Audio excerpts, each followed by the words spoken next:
নমস্কার বন্ধুরা, অরুণের গল্পকথা চ্যানেলে আমি অরুণ আবারও চলে এলাম আপনাদের জন্য তারানাথ তান্ত্রিক ফ্যান ফিকশনের নতুন একটি গল্প নিয়ে। তবে গল্পে প্রবেশ করার আগে আমাদের চ্যানেলের সমস্ত শ্রোতা বন্ধুদেরকে জানাই অনেক অনেক অভিনন্দন ও আন্তরিক ভালোবাসা। আর এই গল্পটি যদি ভালো লেগে থাকে তাহলে একটি লাইক ও কমেন্ট বক্সে আপনার মতামত জানাবেন। আর হ্যাঁ, আমাদের অরুণের গল্পকথা চ্যানেলটি সাবস্ক্রাইব করতে ভুলবেন না। তাহলে আর বেশি দেরি না করে শুরু করছি আজকের বিশেষ নিবেদন। লেখক উদ্দীপ্ত চৌধুরীর কলমে তারানাথ তান্ত্রিক ফ্যান ফিকশন তারানাথ তান্ত্রিক ও জাতিস্বর। এই 4 নম্বর পর্বে তারানাথ তান্ত্রিক সমস্যার সম্মুখীন হলেন।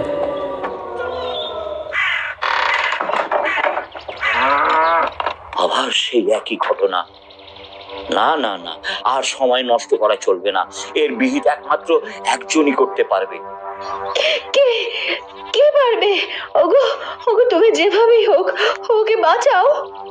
সৌদামণি, এখন একমাত্র ভরসা তারানাথ। পারলে সেই পারবে। আজই চিঠি লিখে ওকে ডেকে আনবো।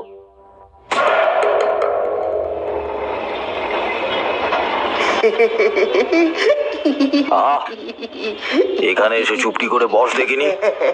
তোর জ্বালায় যে অতিষ্ঠ হয়ে পড়লাম। বলি, আমায় কি একটু শান্তি করে ধ্যানটুকু করতে দিবি রে? না না না, আগে বলো দিদি কবে বাড়ি আসবে, তার সাথে কবে খেলা করব।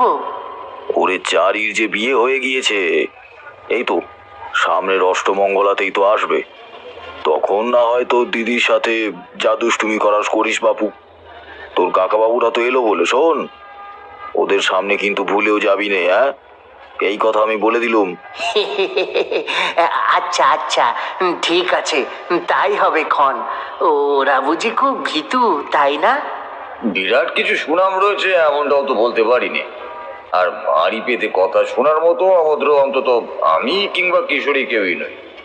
তবে এটা কি শুনছি, খানিক আগে আমরা তারানাথের মডলিনের সেই পরিচিত মেজবাড়ির নোনা ধরা দেওয়ালের সামনে পৌঁছানো মাত্র অনিচ্ছা সত্ত্বেও ঠিক এই কথাগুলোই কানে এসেছে। উনি কার সাথে কথা কইছেন? চারির তো গেল মাসি বিয়ে হলো, আমরাও তার বিয়েতে গিয়েছিলুম বই কি। তারানাথের ঘরে এক কিশোর কণ্ঠের খিলখিল হাসির শব্দ কানে যেতেই আমি কিশোরীকে দরজার সামনে দাঁড়িয়েই প্রশ্ন করলাম, কি ব্যাপার বলো তো কিশোরী, আজ তারানাথের বাড়িতে কি কোনো নতুন সদস্যের আগমন ঘটেছে? সেটা তো আমিও বুঝতে পারছি না বিভূতি। উনি সাধক মানুষ, যখন মন চায় মা কালীর সাথে কথা বলতে পারেন। এমনকি যক্ষ, দানব, ভূত, প্রেত, বেতাল, এমনকি ডাকিনী, হাকিনী কিংবা নিদেন পক্ষে পিশাচিনীকেও নির্দ্বিধায় আহ্বান জানাতে পারেন। যতই হোক, তিনি যে ভূত ডামতন্ত্রে সিদ্ধহস্ত। তাই আজ কেন জানি না শরীরটা বেশ ভারী হয়ে উঠছে। বিষয়টা আজ আমিও লক্ষ্য করেছি, তবে মুখ ফুটে কিছুই বলি।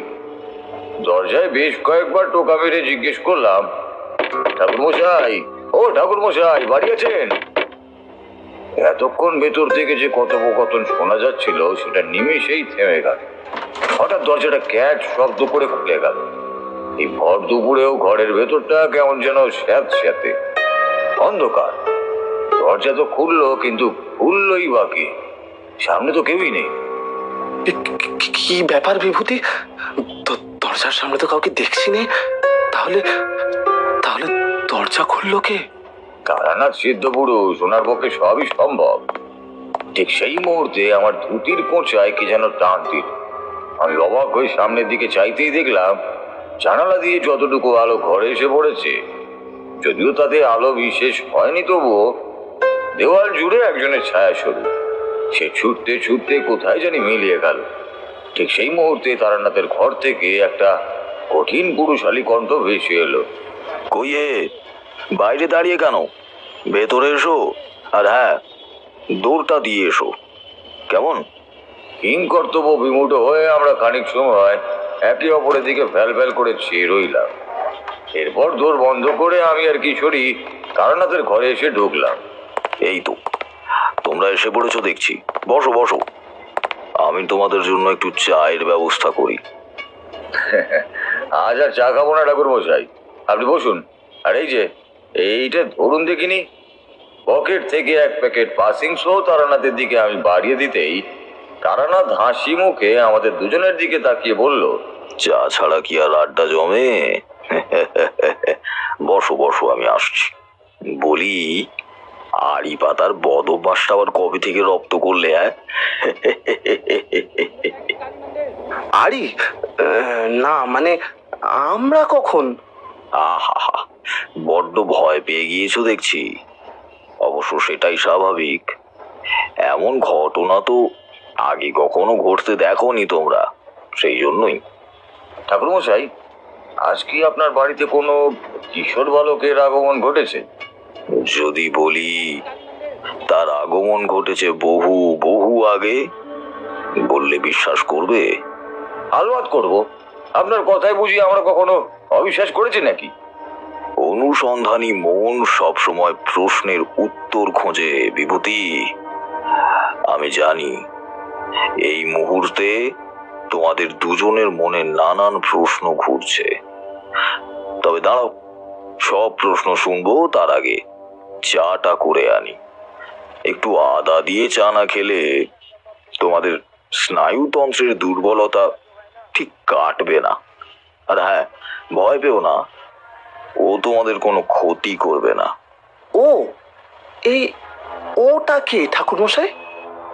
ব্যাপারখানা কি বলো দেখি কিশোরী, আমি যে কিছুই বুঝতে পারছি না। তার চেয়ে একখানা সিগারেট দাও দেখি, মাথার জটগুলো কাটিয়ে উঠি আগে, তারপর হয়তো ব্যাপারটা বোধগম্য হলেও হতে পারে।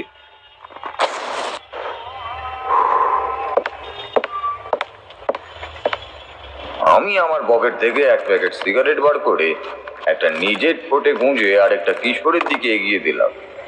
পকেট হাতে দেশলাই বার করে সিগারেটটা ধরাতেই যাব, ঠিক সেই মুহূর্তে স্পষ্ট অনুভব করলাম কেউ যেন ফুঁ দিয়ে দেশলাইয়ের আগুনটা নিভিয়ে দিল। মনের ভুল ভেবে আবারও একটা দেশলাই জ্বালাতে যাব, আবারও কেউ সেটা ফুঁ দিয়ে নিভিয়ে দিল। কি ব্যাপার ভাইয়া, সিগারেট ঠোঁটে নিয়ে বসে রয়েছো যে, আগুন ধরাবে না? কিভাবে ধরাবো কিশোরী? যতবার ধরাতে যাচ্ছি আগুন নিভে যাচ্ছে। বাতাস নিভছে হয়তো। বাতাস দিচ্ছে কই? জ্যৈষ্ঠ মাসের গরমে তুমি বুঝি উত্তরের বাতাস আশা করো? হ্যাঁ, তা তো বটে, তার মধ্যে আমারটা তো দিব্যি জ্বলছে, এই দেখো। কিশোরীর হাতে জ্বলতে থাকা জ্বলন্ত সিগারেটটা দেখে মোষ করে একটা দীর্ঘশ্বাস ছেড়েই বললাম, আর নতুন সিগারেট ধরাবো না, তোমারটাই দাও, ওটা দেখি দু টান দিই বরং। কিশোরীর হাত থেকে হাত খাওয়া সিগারেটটা নিয়ে দুটো টান দিতেই পেছন থেকে কার যেন এদিকে আসার শব্দ শুনতে পেলাম। ঠাকুরমশাই আসছেন কথাটা বলে আমি সিগারেটের অবশিষ্ট অংশ জানালার বাইরে টোকা মেরে ফেলে দিলাম। তারানাথ ঘরে ঢুকে আমাদের সামনে চার মুড়ি মাখা রেখে তক্তা বসে গিয়ে বসলেন। কি ঘটছে ঠাকুরমশাই, যদি একটু বলেন? বলবো বিভূতি, সব বলবো। আজ যখন সমস্ত ব্যাপারটা তোমাদের সামনে ঘটেই গেল, তাহলে আর তোমাদের কাছ থেকে গোপন করে করবোটা কি? তোমরা তো আর বাইরের লোক নও। আপনি ঠিক কি গোপন করতে চাইছেন ঠাকুরমশাই? আসলে কি জানো, অতীতের স্মৃতি বড়ই অর্থবহ ইঙ্গিত বহন করে। কালকের অতীত হয়ে ওঠে আজকের ভবিষ্যৎ বার্তা। স্মৃতির অন্তরালে নিষেধের কালো মেঘ সরিয়ে উঁকি মারে অতীতের ছায়াচিত্র, যা মানুষকে শান্তিতে তিষ্ঠতে দেয় না। আজ আমি এমনই কিছু ঘটনা তোমাদের বলতে চলেছি, যা এর আগে তোমরা হয়তো আমার মুখ থেকে শোনোনি। এই ঘটনার সাথে আমি বা আমার জ্ঞাতি এবং তাদের কুটুম এবং আমাদের গোটা পরিবারটাই জড়িত। দয়া করে এই গল্প আমাদেরও শোনান ঠাকুরমশাই, আর যে তর সইছে না। আমার কথা শেষ হতে না হতেই হঠাৎ কোনো হাওয়া বাতাস ছাড়াই ঘরের পাল্লা দুটো একবার সশব্দে বন্ধ হয়ে আবার খুলে গেল। সেটা দেখে ঠাকুরমশাই আমার পেছনে কাকে যেন উদ্দেশ্য করেই বলে উঠলেন, বড্ড দুষ্টু হয়েছ তাই না? দেখতে পাচ্ছ না বাড়িতে অতিথি এসেছে? ওদের এইভাবে ভয় দেখালে কিন্তু আবার তোমায় বেঁধে রাখতে হবে। তখন হাজার বললেও আমি খুলবো না, মনে থাকে যেন। আমি আর কিশোরী ঘাড় ঘুরিয়ে পেছনে চেয়ে দেখলাম, কিন্তু কই, কেউ তো নেই। আবারও তারানাথের দিকে মুখ ফেরাতেই যাব, ঠিক সেই মুহূর্তে আমাদের পিছন থেকে এক কিশোর কণ্ঠের চাপা কান্নার আওয়াজ ধীরে ধীরে বাতাসে মিলিয়ে গেল। মা ছাড়া সন্তানের যে কি হাল হয় তা ভাষায় বোঝানো কঠিন। বেচারা মনে কষ্ট পেয়েছে। যাকে যেটা বলছিলাম, ওই ঘটনা, তোমাদের ভাষায় বলতে গেলে যেটা গপ্প, সেটাই এবার আমি বলতে চলেছি। শোনো তবে। তখন আমার গৃহস্থ জীবনের মধ্যভাগ চলছে। চারির জন্মের পর যখন তখন হুটপাট করে কাউকে না বলে গৃহত্যাগী হওয়া, দিনের পর দিন সাধনায় লীন হয়ে থাকা, কিংবা শ্মশানবাসী হয়ে রাতের পর রাত তন্ত্র চর্চা, এসব কিছুই আমি ছেড়ে দিয়েছিলাম সেই সময়। বাড়িতেই থাকতাম। পেশা বলতে জ্যোতিষ চর্চা, গণনা করে মানুষের কিসে ভালো হবে সেসব বলে কিঞ্চিত দক্ষিণা লাভ করতাম। তা একবার হলো কি, আমার এক মক্কেলের বাড়ি গৃহদোষ কাটাতে গিয়েছিলাম। ফিরতে বেশ রাত হয়ে গিয়েছিল। উনি অবশ্য ওই রাতটুকু আমাকে তার বাড়িতে আতিথ্য গ্রহণ করতে বলেছিলেন, কিন্তু কেন জানি না আমার মনটা বড়ই কু ডাকছিল। বাড়িতে তখন চারি আর আমার স্ত্রী একা। চারি তখন ছোট।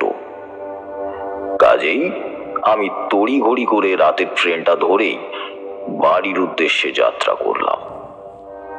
তখন প্রায় মধ্যরাত।